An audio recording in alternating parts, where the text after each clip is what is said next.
This is your brain. This is your brain on drugs. And this is our brains. Boom! Explosion sound. I'll put that in later.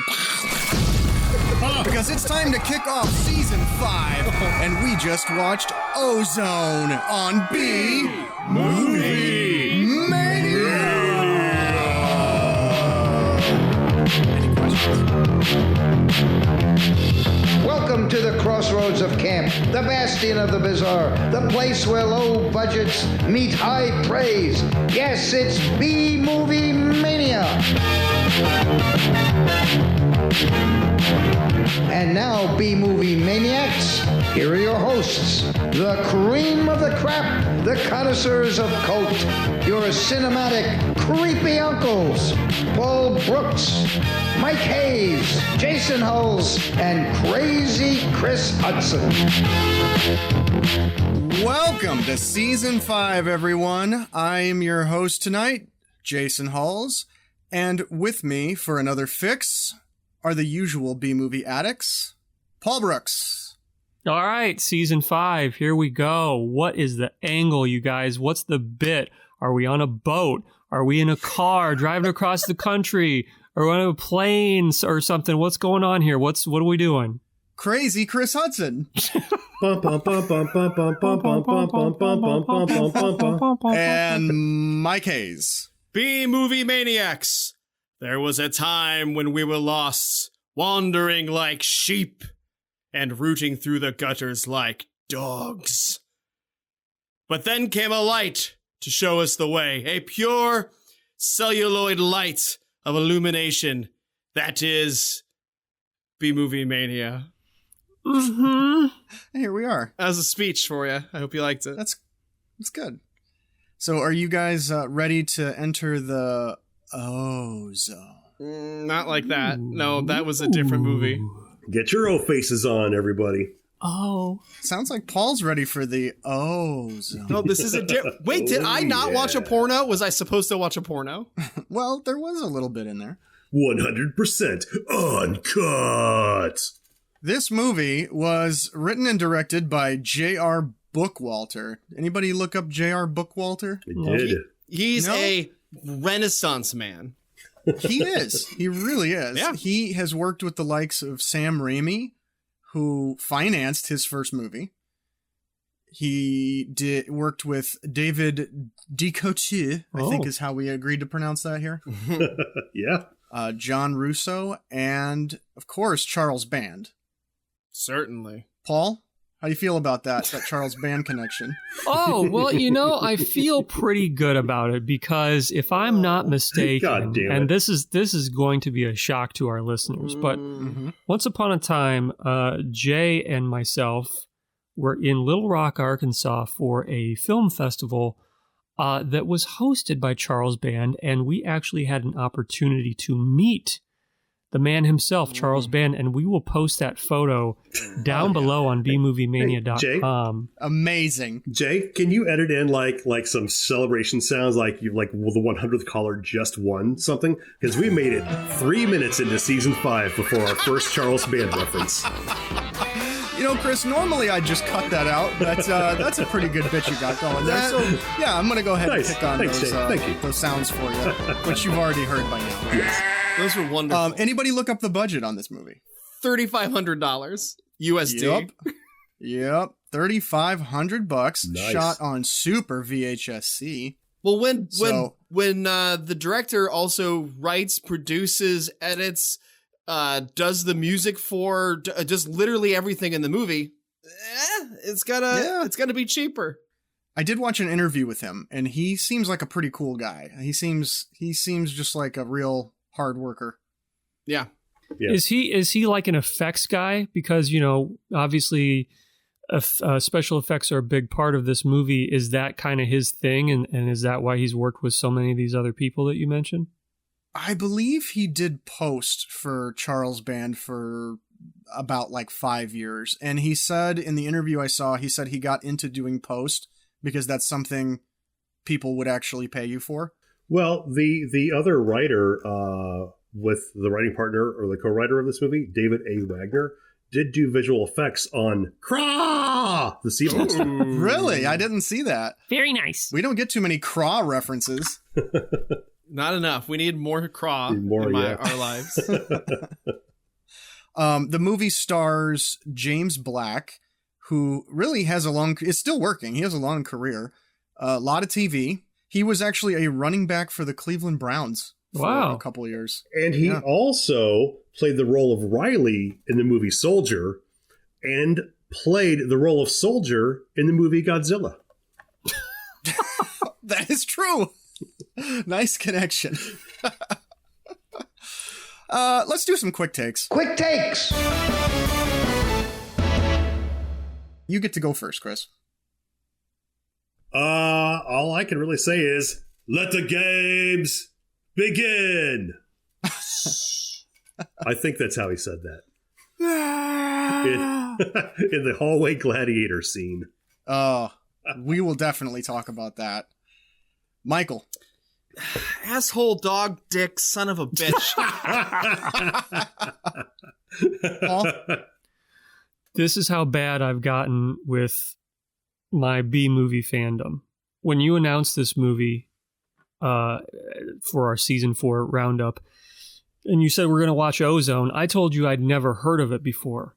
But it turns out, not only had I heard of it before, I own it on DVD. Look at that motherfucker. Oh, yeah. Street Zombies. Yeah. And I've seen it multiple times. And yeah, the reason that I didn't realize that I had seen it before is because previously it was a movie called Street Zombies.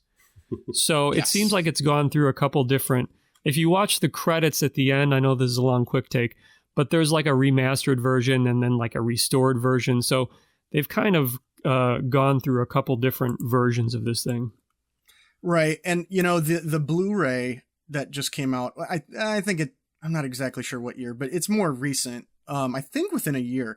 The Blu-ray has like 3 commentary tracks, and man, I'm still tempted. Like, there's just a lot of questions I had about this movie. I'm so tempted to get the Blu-ray just to check out those. That's fair. And because I'll never be able to say this later in the thing, and Paul, you referenced the credits and stuff, I just wanted to say real quick, there's an assistant editor credit named Yolanda Squat Pump. And if I ever get to talk to JR, I want to ask him what is behind the name Yolanda Squat Pump. Wow. Jay, what's your quick take? I don't have a bit for this. I just think it's a really great example of not needing the best of everything to make a good story. Yeah. Does anybody have an IMDb synopsis on hand? Yeah, I got it right here. Go ahead, Mike. Okay.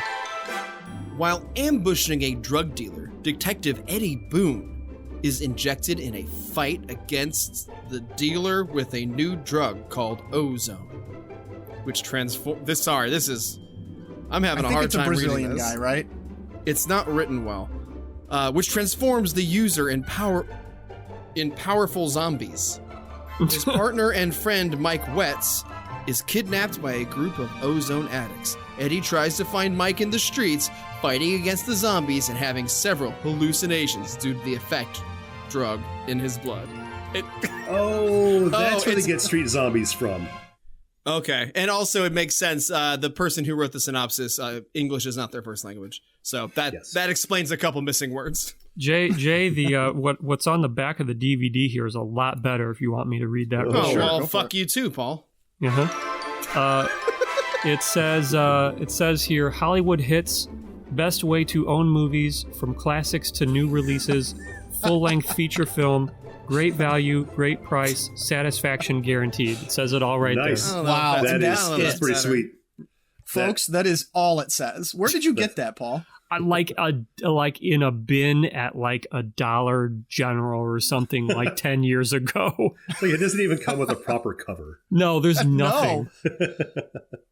Jeez, love it. You can download some sweet Ozone cover art off the internet and print that out. Hell yeah. So, Chris, why don't you talk to us a little bit about the beginning here? Well, you get a junkie, because, this is all about ozone, some drugs. Mm-hmm. And This really had me wondering about the motives of the dealers behind Ozone, which they explain it later. They catch everything. They answer almost every question I had. But you get a junkie. He's got, some dealer says, "Hey, I got something new for you to try." This is my brand new concoction. This stuff will blow your mind. So it just gives him this hit of Ozone, and he takes it into a laundry room where it sounds like a party is going on. He shoots up some Ozone. And does that go good? Like, is he really like high and happy and everything's great? Oh, yeah. Well, he gets... first he got the veins popping and bubbling and bursting open, and then his head does Michael Ironsides from Scanners kind of thing, and yeah, explodes. For a $3,500 budget, dude, it's great. Pretty good effects in this movie. Yeah. Oh, all of the effects are fantastic. Not a single one looks bad. So then we zip over to a couple cops, right, Mike? Yeah, cop 1 and cop 2. They're sitting in a car waiting for God knows what. This is Eddie Boone. This is our main guy, and his partner Mike Weitz, and they are there to meet a snitch named Squeaky. But things don't really go according to plan, do they, Paul? I thought everything went fine.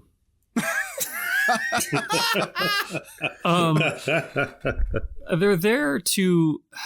There's sort of like the main drug lord that Eddie has been trying to bust for like years, right? Yes. Thank you for mentioning that. His name is DeBartolo. Yeah, Sam DeBartolo. Yeah. So they're trying to like connect this Squeaky guy or whatever to DeBartolo, and the drug deal goes bad, and the 19-year-old drug lord gets shot, and then Squeaky runs away. But there's some really important stuff that happens right here, because Eddie gets he's tussling here as the drug bust goes wrong here. He's tussling and he gets stuck with Ozone in his arm, and then Mike, his partner, takes off after Squeaky for some reason, and they go into this like drug flop house that is lit very nicely for whatever reason. It's beautiful. Would you call that a fatal mistake?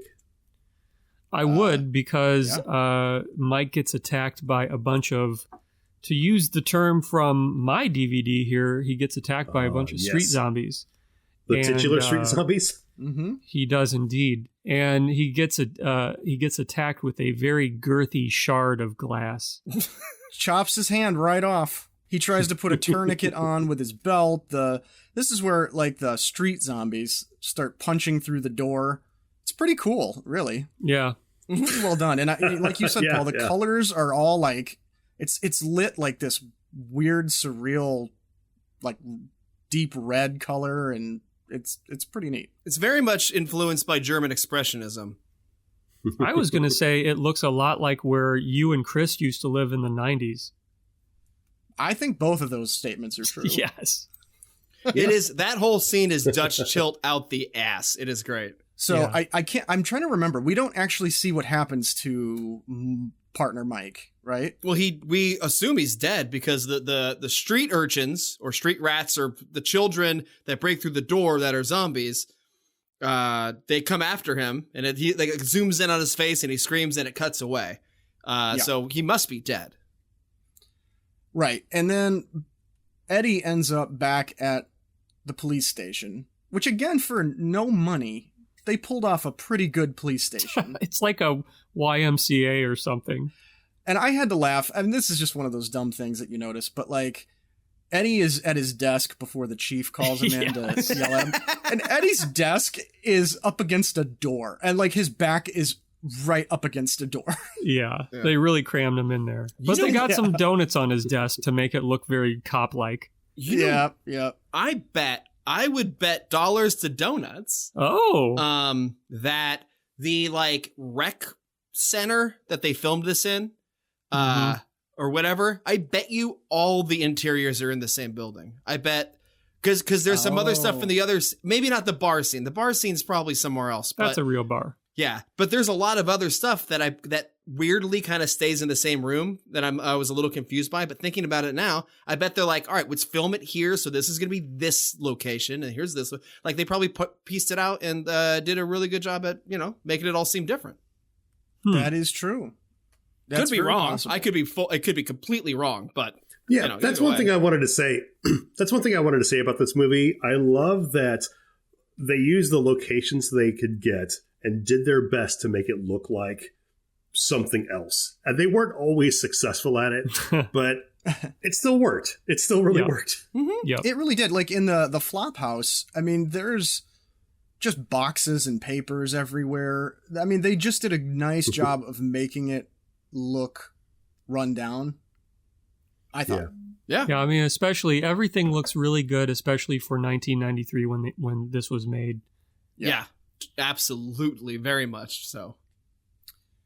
We have a scene with the chief. Listen, Eddie, I know we don't get along. I'm not particularly crazy about your style, but that doesn't change my opinion of you. You're a good cop.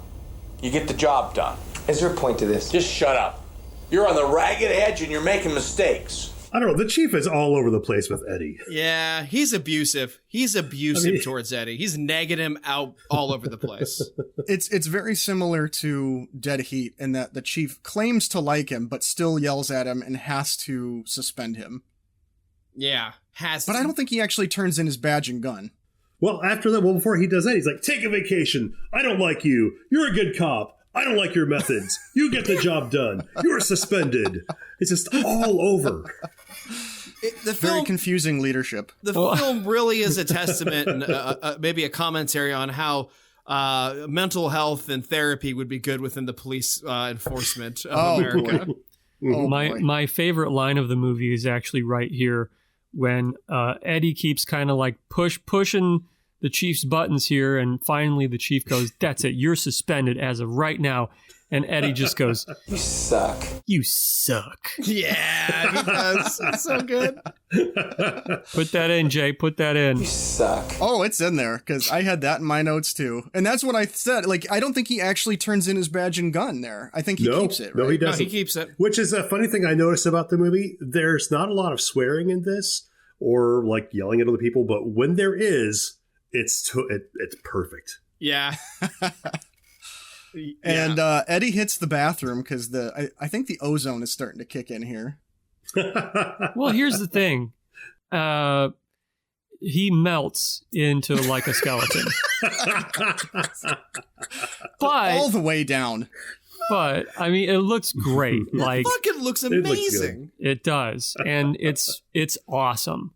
But then, like, after this happens, he wakes up in his apartment completely fine. So they're kind of playing with this thing of like, was that a dream? Did that really happen? Or is it just the ozone? Is it the drug, messing with his system?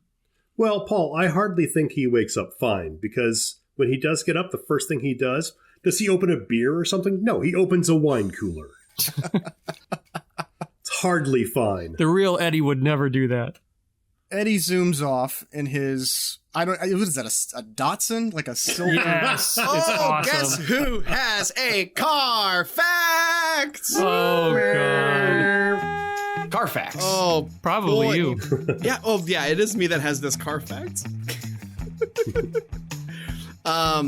So I did a lot of searching because this car, Paul, you might remember this. Maybe not though.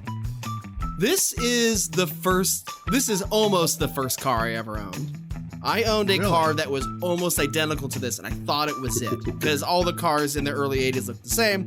I owned a 1983 Nissan Stanza, but this, I believe, is a 1981 VW Sirocco. What? Yeah, Sirocco. It's a hatchback. People, it's a beautiful classic 80s car. It looks like shit, but the kind of way you want it to. Like, personally, I have an affinity for this kind of car. Anyway. I don't think I ever saw you in that car, Mike, but I know that afterwards you took the hatchback off and turned it into a table. Yes, okay, there you go. So the hatchback, my dad, because we did destroy the car. It did stop working, so then in the parking lot of my high school, we did destroy it with sledgehammers. It was very good. So that's You a fun. taped that? Wait, who did this? No, You I and, was like- before. The car stopped dying. Oh my god, this is more of a car fact than I thought it would be. Keep it going, Mike. That car Amen. stopped working, and then one day, middle of school, I get called to the principal's office, and it's just because my dad had brought it in, asked the principal if we could smash the shit out of it in the parking lot. Me, my best friend Jake, and my brother all get out of class to go in the parking lot where there's kids in class looking out the windows, watching us standing on top of this fucking car, smashing the shit out of it. Why did your dad ask the principal if you guys could smash the car in the middle of the day at the school? Well, I know that sounds like a reasonable question or an appropriate question to ask, but I think as Paul has met my father, I think Paul just gets it. That's just what my dad does. Yeah, I mean, just imagine Mike like 20 years from now, and there you go. But like, so your dad was at home and he's like, I know what Mike needs today at 6th hour. He gets a bunch of sledgehammers, drives to the school, and asks the principal, can my two sons and their friend get out of class to smash his dead car in the parking lot? And how many sledgehammers does your dad own? He's a handy man. Listen, I know we're getting off track here. Let's just save this for the bonus episode where we ask my dad about this, okay? Okay, yes, Nice. because I'm into this. And right. if there's any photos of your car, Mike, we'd love to post one. I mean, this is No? way pre-digital, but I'll figure it out. I'll find All right, something. maybe not. We'll see. Anyway, then we're introduced to a naked fat thing sitting on a throne, right? That's one way to put it. Okay. It's just a quick shot of this thing as he turns around, and I think he laughs. I don't know. I feel like he laughs, but Yeah. just a quick shot of him. Eddie's checking the area, sees Richter's chalk outline from when he got stuck with the needle, and he's just investigating the whole area and ends up inside the flop house, right? Yeah. He's in the flop house. He gets attacked by some zombies again. And then he's like, I'm just passing through or whatever. Don't mind me. And then he falls through the floor, because it's a flop house. Right. Well, wait, is that after the zombie asks him if he's one of them already? It's before, right? So before Yeah. he falls through the floor, the zombies are talking to him. They can tell, they can smell that he is one of them. Yeah, which he doesn't think he is, but he has been, stabbed with the thing. Right. So he falls through the floor, and he gets away. Yeah, he just gets away. There is epic music as he's running through the parking lot to his car. Yeah, he goes out to his cool car and then goes to his old partner Mike's apartments. Yes. Because after everything went bad with the drug bust, nobody has been able to find Mike since then. Yeah, Right. He's probably dead. And now we're forced to talk about the maid outside of Mike's apartment. Oh, this was my favorite part. Oh, Chris, well then you should absolutely talk about this then. Oh no, it's just some crazy maid. So Eddie goes to Mike's apartment, thinking he's going to bust in or something, but there's a maid cleaning the apartment across the hall. She's got the keys to Mike's apartment. Sure, I'll let him on in. But she does ask for ID before. and she doesn't believe it. But she does have a very creative name for him after she lets him in. Asshole. Dog dick. Yes. Eddie looks around Mike's apartment, doesn't really find him. One of Mike's messages is for Eddie. Yeah, what the fuck is this? The message is, Mike's one of us, and soon you will be too. So we know Mike is not dead. He's one of these things, supposedly. We need to talk about how Eddie gets arrested, first of all. That's very important. Cop on cop action is going on. Oh yeah, It's happening right here. This is a great scene too. Oh, this is my favorite scene. Oh, well, Paul, if this is your favorite scene, you should talk about it. This is, so Eddie is going back out to his, what was it, Mike? Oh, his 1981 VW Scirocco. Yeah. And this other cop shows up and tries to arrest him. And Eddie's like, what the hell? And like, it's clear that something is really wrong here, right? Like he's one of the Ozone mutants, right? Hey, what the fuck is this? And so this is amazing right here. They are in a virtually empty parking lot somewhere. You can see the yellow lines painted on the asphalt. But for whatever reason, cars are whipping past them at 45 miles an hour. That parking lot is a kick-ass speed limit. And so Eddie pushes this guy, and he basically like gets clipped by one of this car, like you hear the sound effects and everything. He's like, oh, and then you're like, okay, well, that was just a weird anomaly. Somebody was going too fast in a parking lot. No. Another car, maybe even the same car, I'm not sure, somehow comes back around after this guy has gotten clipped and falls down. And again, going 45 to 50 miles per hour, runs over his head in the parking lot. And then hits his brakes, and, like, all these people rush to the scene like, oh my God, how did this happen? Well, you were going 45 miles an hour in a parking lot. What did you expect? There's a lot of cautionary tales in this movie. Amazing. So Eddie flees the scene and ends up in the saddest bar ever. They are playing on the jukebox. I'm sure you guys caught this because you couldn't miss it. They are playing a parody song, an original parody song, not Weird Al's. Nope. A parody song of Achy Breaky Heart. Give me a shot of Jim. That achy breaky song, I don't want to hear it anymore.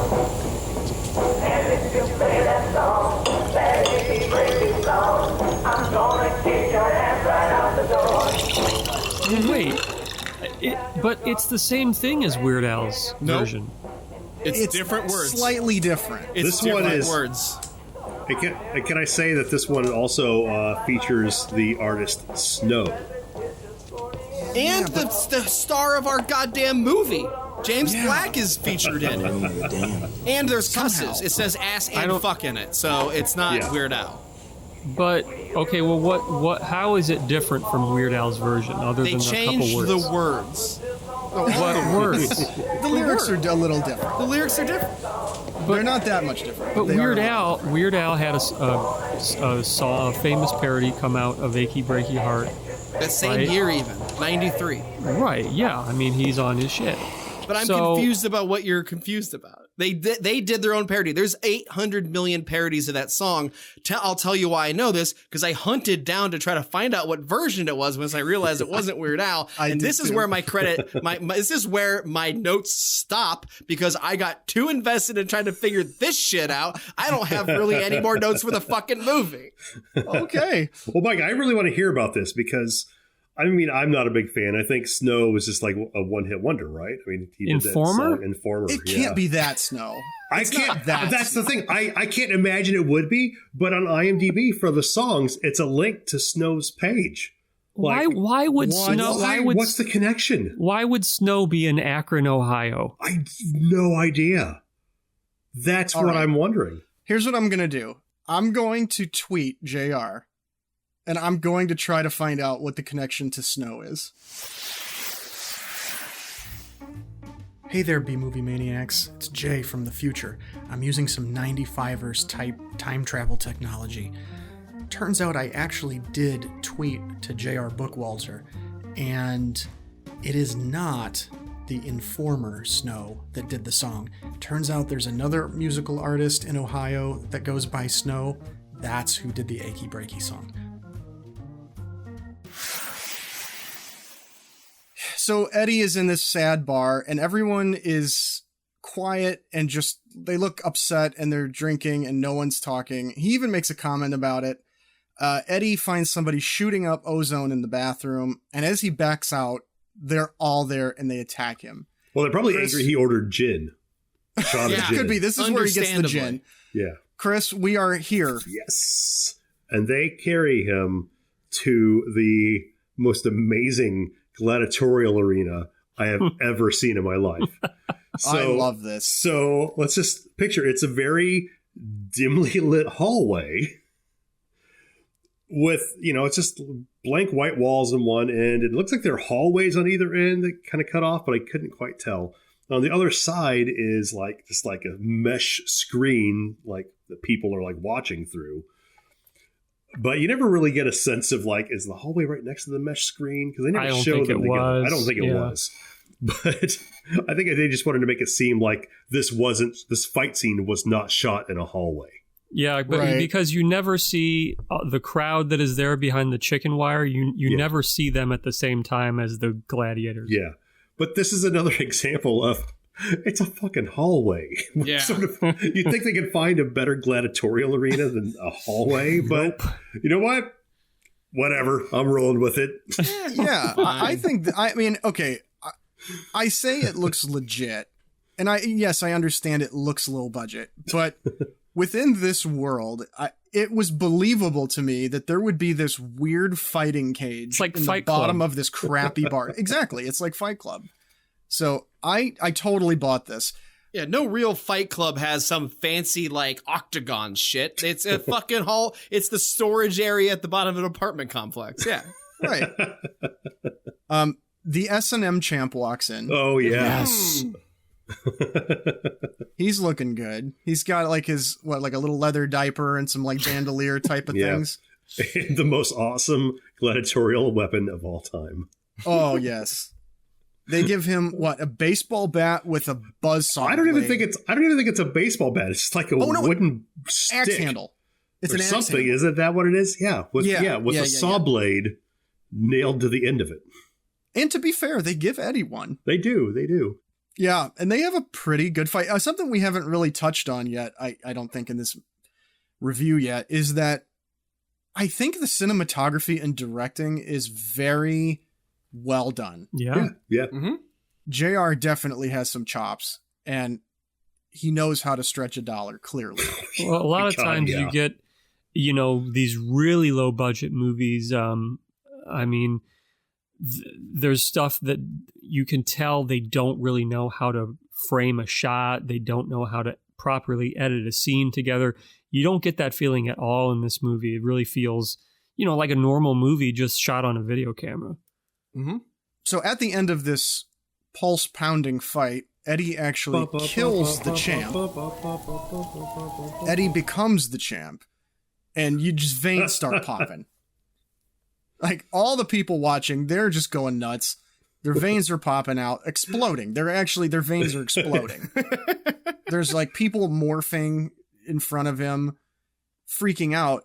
And then when he escapes through this little hole in the wall. He escapes through a hole in the wall. Yeah. But he grabs his shirt first. He's got to grab his outfit. Eddie seems like a very, Eddie's a cop and he seems like a very street smart kind of guy. So it makes sense that he's, for the most part, handling all of this fairly well until we get to the next scene. God. This was probably one, I don't know if I'd call it my favorite scene, but it's a standout for sure. Oh, interesting.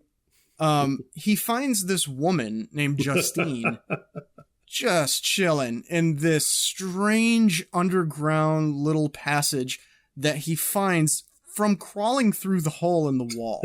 So he's still down there, in the general vicinity of where he nearly got killed 30 seconds ago. You have a very nice face. So she's very nice to him and says something about she wanted a quiet place for when the change happens. And he's like, what are you talking about? And this whole scene, this is just pure fever dream stuff here. This is where things are just getting nuts. So again, these people are looking for him. They're changing, their veins are popping. He finds this woman and has a conversation, and she grabs his wrist and starts licking these boils that are from where he was injected with the stuff. Are they erogenous zones now? Mike, do you have a kink tank for this? I wish I did. No, he doesn't. So she's licking these boils, and they're both super into it. Yeah, I mean, they're like orgasmic, and they finish. Oh god! Well, I think isn't that what covers them up before to like their cocoon? Just like your sexual fluids. Hutson, it's pronounced cumcoon. Oh, cumcoon. Oh, right. Yeah. Yeah, just this goo covers both of their bodies. They transform into monsters, and then they have sex together. Cumcoon. You're watching this, just like, what is happening here? Let's just pause for how good Cumcoon was. Oh, god damn it, Mike! Sorry.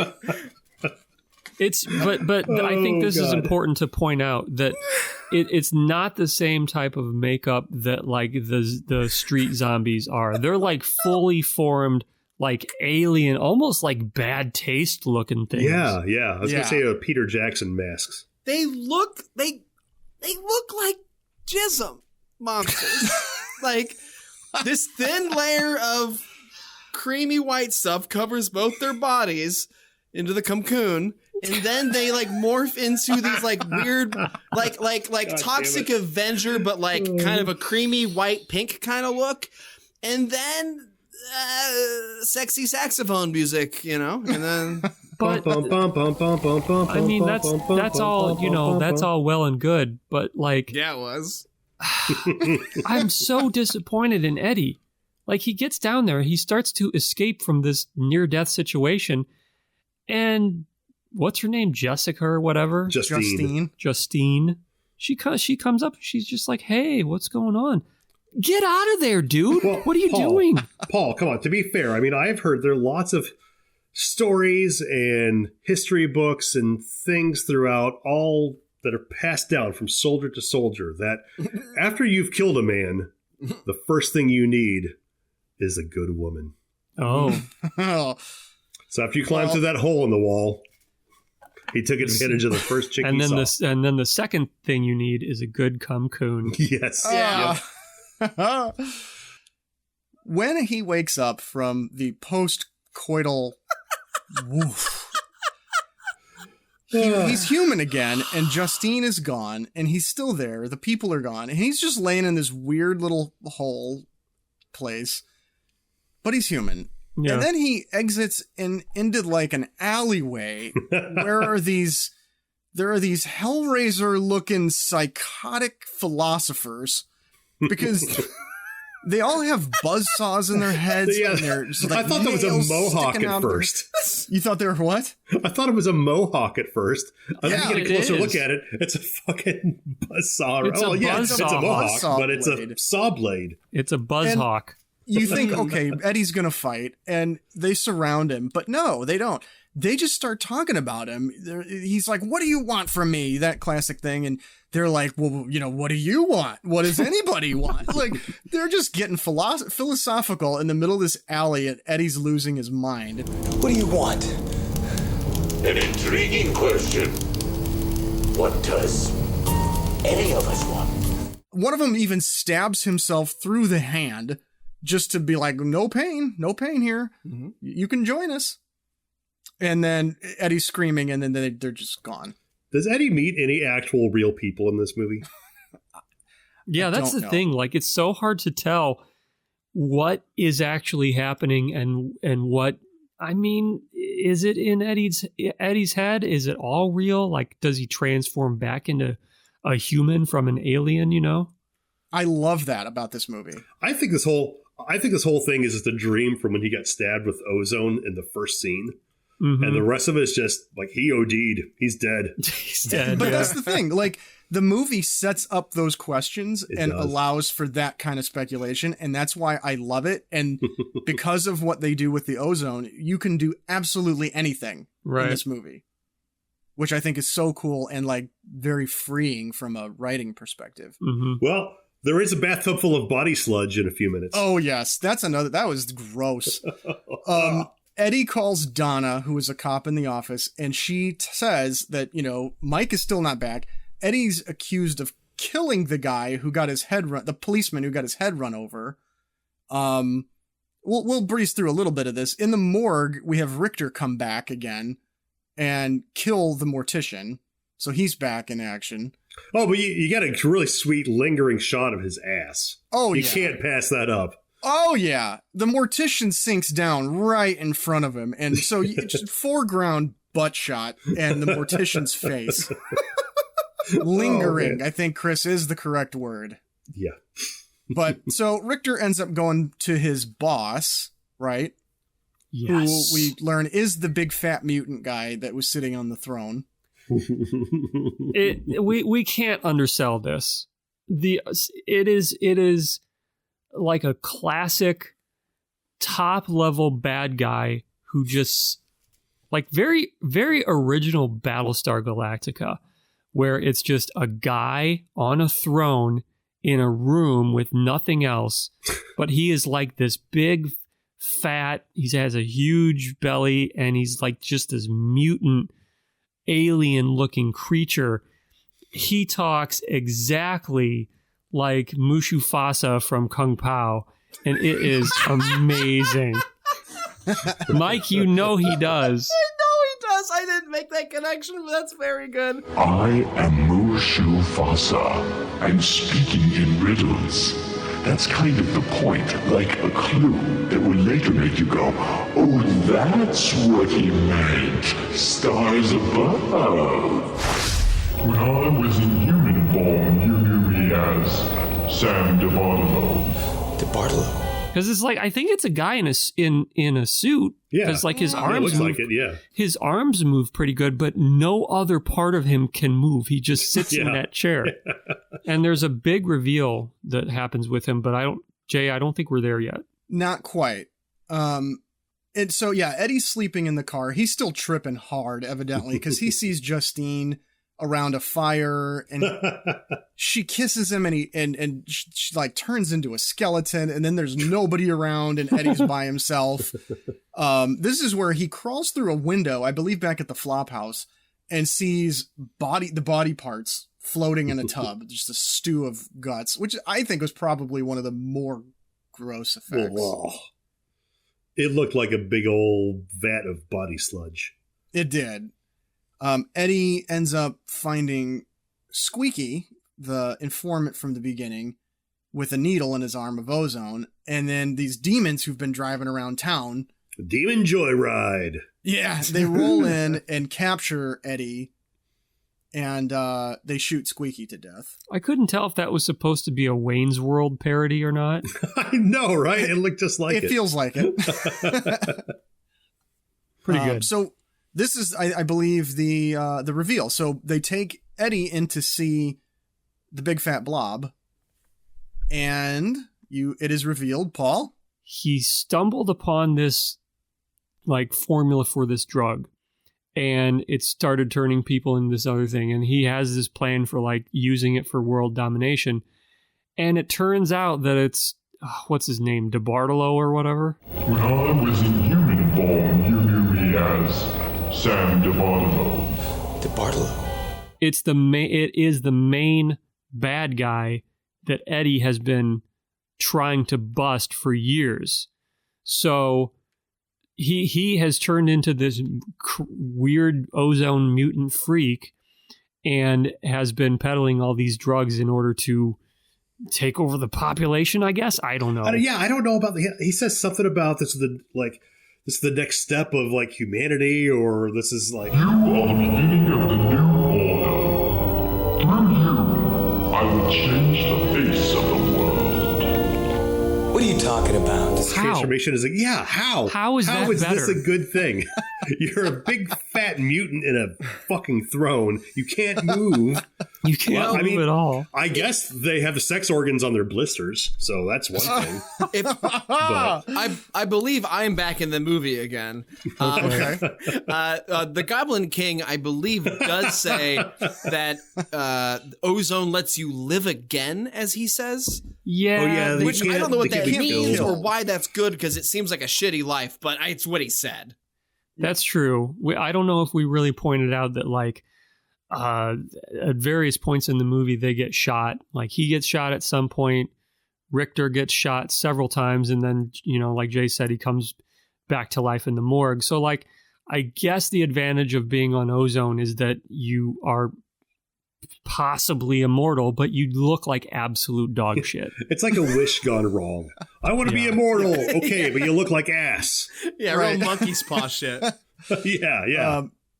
They take Eddie. They want to keep him in a holding cell until he, what hits kind of the next holding level. cell is this? Chris, can you talk about this holding cell? Oh my god, it's just like a bunch of like the junk closet. Like all kinds of crap just thrown in there. And he finds a hammer. It takes him 10 seconds to find a hammer in the holding cell. Is this also, if I'm remembering right, much like other parts of the movie, is this just a chicken wire room that they've thrown someone in? Yeah. Okay, just checking. Hey, tough guy. Who's the tough guy now, huh? Who's the tough guy now? Yeah. Hey, tough guy. Huh? Who's the tough guy now? Who's the tough Hey, tough guy guy. now? Who's the tough guy now? Like literally over. Yeah. So all Eddie does is hide with the hammer, and the guy's like, "Hey, wait, where'd you go?" And he walks in and just gets cracked. No, it's worse than that. He says, "Hey, tough guy, you in here, tough guy?" I got a gun, tough guy. Tough guy. You in there, tough guy? Well, yeah, you put him in there. What? It is essentially a cop walking into a jail cell and asking if a prisoner is inside the jail cell and then getting killed with a hammer. Right. In less than 30 seconds after he was put in there. You He's in a here, tough guy? You in there, tough guy? You in there, tough guy? Eddie escapes. He quickly finds Mike, and this I find hilarious because Mike just looks like garbage. He's transforming, just puke and milk everywhere Great. as he's talking. That must have been so fun to shoot because every time he's like, Mike, or he's like, Eddie, kill me, Eddie. Kill me,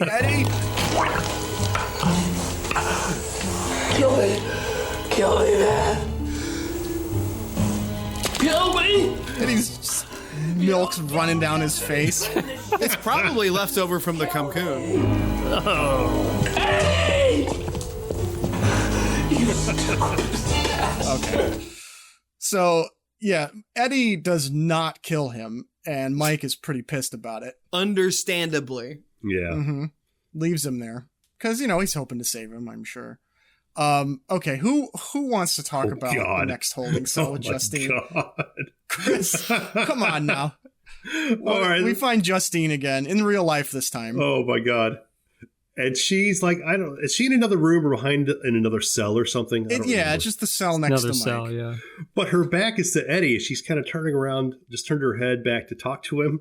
And she squats down and gives birth to a fucking demon baby. Eddie, you came for the birth. That's how it usually works, as far as I understand. I don't have kids, but You just stand there and shit it out. And then the demon baby says something to Eddie. I didn't write it down, but it's like it's talking Daddy.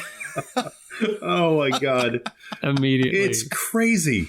And even for whatever reason, even though Eddie is a black man and Justine is a white woman, it doesn't look mixed. Oh, it's very creamy. It's very creamy. And it has horns. It has actual, demon horns. Little demon raisin. Little pale demon raisin. Eddie is obviously horrified. Yeah. Oh, yes. Yeah. So and this is the thing I like about Eddie, too. Eddie, it just takes the fight right back to DeBartolo, storms right into the room. He is not taking any shit. And DeBartolo is still wanting Eddie to join the team. And they shoot at each other, and DeBartolo can just heal it, but Eddie has to run off again. And we get this whole fight with the Wayne's World demon guys and Richter, and they fight into an ammo room. And Eddie ends up slumping down into a wheelchair that I swear they probably used as a dolly at some point in this movie. 100%. Yeah, and he finds dynamite. Something that I just appreciate so much is that Eddie is not giving up at all. He still tries to go back and fight DeBartolo. Yep. And, all right, so who wants to talk about this fight? Oh, boy. This is sort of the home stretch here. I will do it. Please. he goes back, and the thing about DeBartolo is he's not worried one bit because he should be. He thinks he's immortal. I mean, Eddie shoots him. It heals immediately. He's fine. He's like, Eddie, you got no choice here. Like, you can't kill me. And Eddie's fucked, man. And he comes up to DeBartolo and just like, does he have a knife or something? He just like gets into his stomach. DeBartolo cuts himself. Oh, that's right. That's right. He wants to show how immortal he is, and he takes a knife and cuts his belly open. The hubris. So the idea, DeBartolo. Wait, the idea is that Bartleby cuts his stomach open, and he's like, "Look at me, ha ha ha ha! I can't die." And it starts healing back up, but then Eddie runs up there before it's healed, and that's what he's doing. Is that what he's supposed to be doing? Okay. Yeah, yes. And he sticks a bunch of dynamite in there, and DeBartolo realizes for the first time that he's in some trouble here. Well, I think because he realized the one unfortunate side effect of ozone is it makes you explosive. Right. So when Eddie used the dynamite to bust open the door in the animal room, he just blew open the door, not a big deal. But when Eddie blows up DeBartolo in his ozone form, everything explodes. Well, Eddie also had the bright idea to, as he was running out of this building, toss sticks of dynamite in every other room. Oh, did he? I thought it was just DeBartolo exploding. It's like a chain reaction. He did.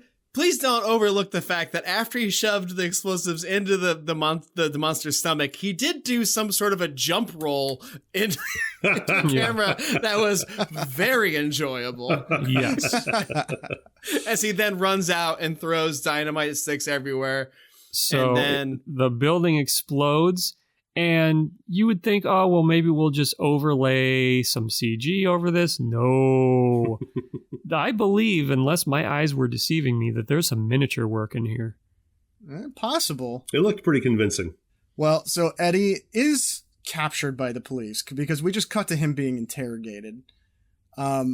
They think Eddie killed 35 people, and he's not really denying it. Yeah, he's kind of like, he seems like there's no way for him to get out of this, and he says, like, just save the taxpayers some money, basically saying, like, don't even give me a trial, just lock me up. The ending, though. Oh. This ending is so bad. Well... I mean, like, I like it, but it's bad. Yeah, okay. Chris, would you like to discuss the ending shots here? Oh, yes. So, like we said, Eddie's kind of confessing and just lock me away, whatever. And you get the interrogator. It's so clearly just a voiceover. It's not the guy talking in the room, but the guy is standing up in the shadows, and they're talking for like 3 minutes. So it's like, okay, it's going to be one of the fucking mutant guys, isn't it? And it turns around and, oh my God, it's one of the fucking mutant guys. I was a little confused. It is Richter again, right? Yeah. Okay, I thought so. But it's not his voice at all. So yeah, it's a reveal, and then you see Eddie's reaction. He's like, "What?" And then it's like close up, and then credits. Yeah. Yolanda Squat Pump. Rating time. I want to rate this 1 to 100 achy breaky exploding veins. All right, Chris, would you like to go first? I'll go first. Sure. The whole thing seems like a dream. Things go from one thing to another, and they don't feel connected necessarily. And there's all kinds of weird exploding and melting and weird sex and demon babies and exploding drug lords, and it's just weird. But I mean, it's done well. I mean, it looks cheap, but it's done really well. I mean, like I've mentioned, the locations look weird for what they're supposed to be, but you just kind of go with it. It's like I don't know. It's very dreamy to me, and I think I kind of liked it, but not a lot. So I think I need to see this again. I only had a chance to watch this once. I think a second viewing, I'd probably raise my score a bit, but as of right now, I'm going to go with 72 achy breaky exploding veins. Okay, that's good. Nice. Mike?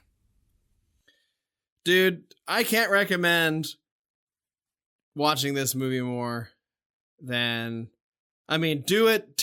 Eat a dried mango dipped in some fucking weed chocolate, dude, because that shit, it is a perfect pairing for this fucking fever dream of a drug trip movie about a drug trip.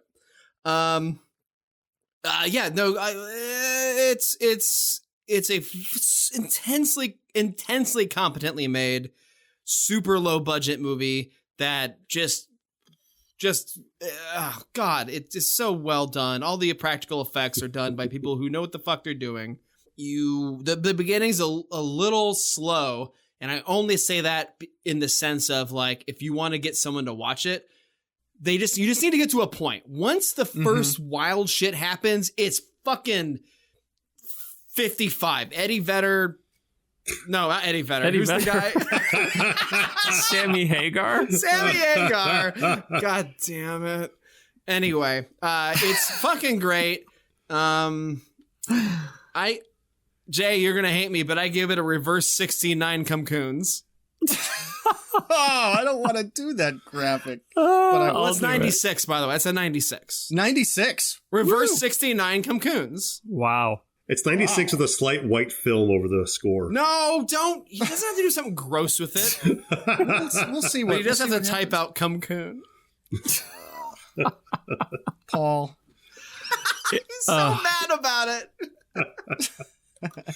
It's great. Jay, you predicted that I was really going to like this one. You were correct.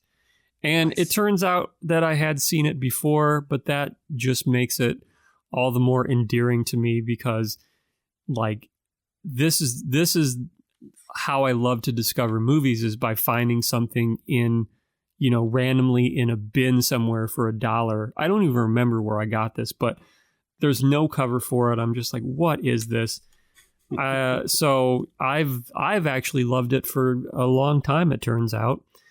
So like I said, I'm going to deviate just slightly, and I'm going to, since it came out or since it was made in 1993, I'm going to go 93, and I'm going to give it 93 Yolanda squat pumps.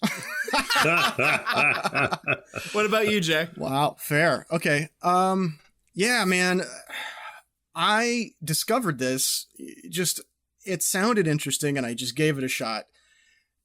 And I think, like we said, it's so well directed. It's so trippy. You never know where you are. It's this just labyrinth of weird places. And one thing I like that we haven't touched on yet is that the whole thing, it kind of reminds me in a little bit of like the ending of Demons, where Demons is all about these people in this, theater, but in the end, when they get out, you realize how much bigger the plot and the danger in the situation is. I feel like the same thing is here. You see this whole trip, this whole journey through Eddie Boone, but in the end, you start to realize how much bigger and more pervasive the craziness really is. And I think that's really cool. It's just a hint at the sort of epic nature of what could happen. I got some demon vibes too, actually. I concur with that. Yeah, and I like that movie. I love this movie.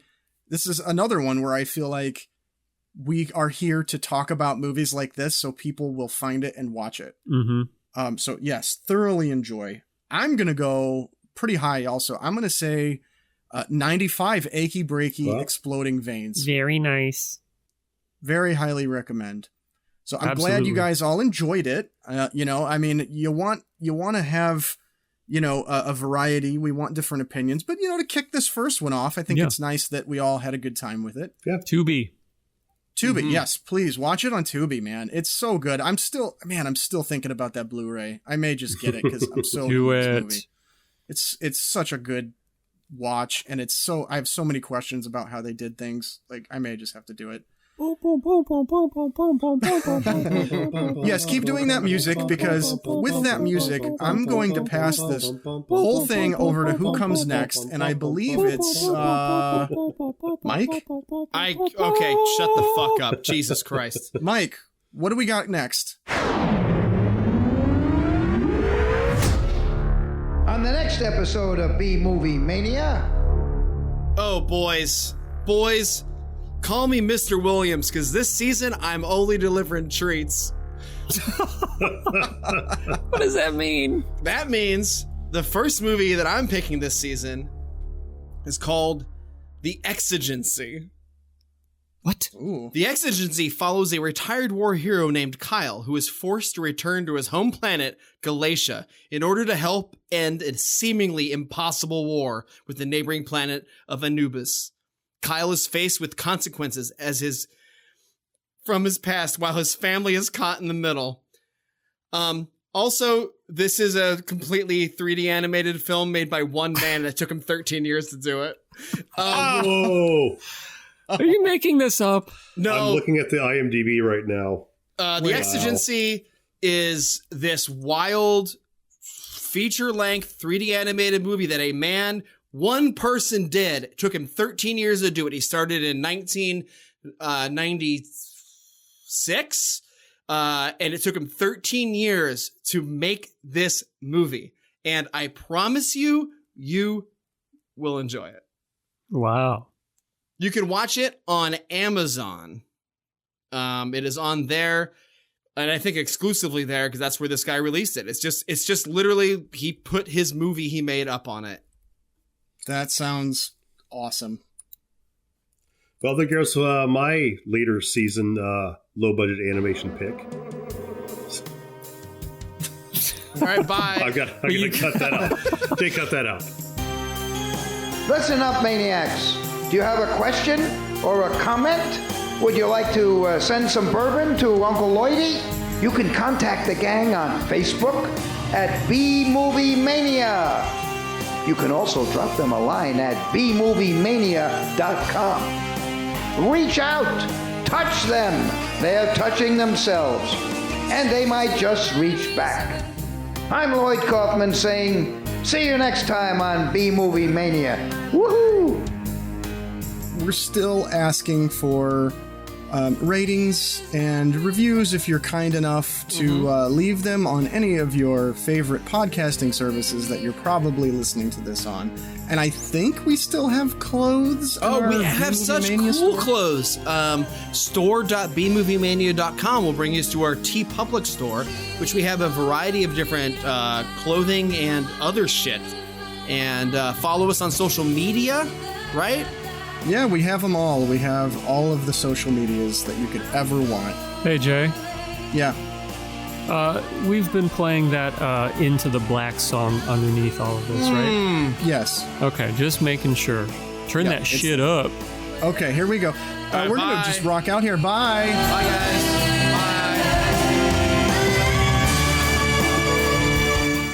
Bye. Who's the tough guy now, huh? Who's the tough guy now? Huh? Who's the tough guy now?